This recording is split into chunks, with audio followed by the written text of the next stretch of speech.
ये दो तरफ की दो फीडर लाइन, ठीक है, 11 kV की दो फीडर, एक इधर से एक इधर से, दोनों मान लेते हैं सब स्टेशन से आ रहे हैं, सब स्टेशन के दो अलग अलग ट्रांसफार्मर से आ रहे हैं या दो अलग अलग सब स्टेशन से आ रहे हैं।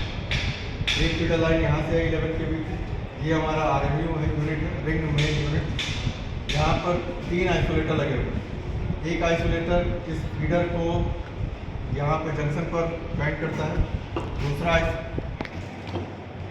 दूसरा आइसोलेटर इस जंक्शन से ट्रांसफार्मर को कनेक्ट करता है, तीसरा आइसोलेटर जंक्शन से अगले फीडर लाइन को कनेक्ट करता है। ऐसे ही सेम रिंग मेन यूनिट 2, फिर ऐसा ही रिंग मेन यूनिट 3।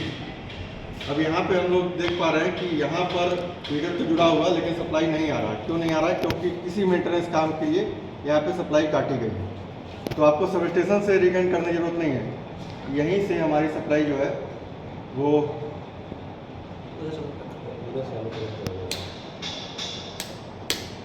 रिकनेक्ट हो सकता है।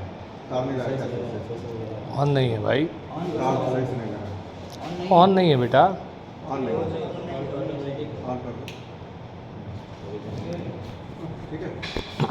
तो अभी जैसे सप्लाई हर जगह आ रही है पूरे कालदी मंडी में। मान लेते हैं कि अगर हमको इस ट्रांसफार्मर पे काम करना है तो बिना कहीं कोई डिस्टर्ब किए सिर्फ हम लोग रिंग यूनिट 2 पर आएंगे और जो सप्लाई जा रही है ट्रांसफार्मर को उसको यहाँ से बंद कर दिया जाएगा। कोई भी मेंटेनेंस काम यहाँ पे किया सकता है, बाकी यह सप्लाई चल रही है। इसी तरह से मान लेते हैं जो फीडर से लाइन आ रही है, दो फीडर, अगर फीडर इसके पहले ही कहीं टूट जाती है या ट्रांसफार्मर जो पीछे लगा हुआ सब स्टेशन पे वहाँ कहीं खराबी आ जाती है या वहाँ कहीं मेंटेनेंस करना होता है, किसी पर्पज़ के लिए एक फीडर को बंद करना पड़ता है।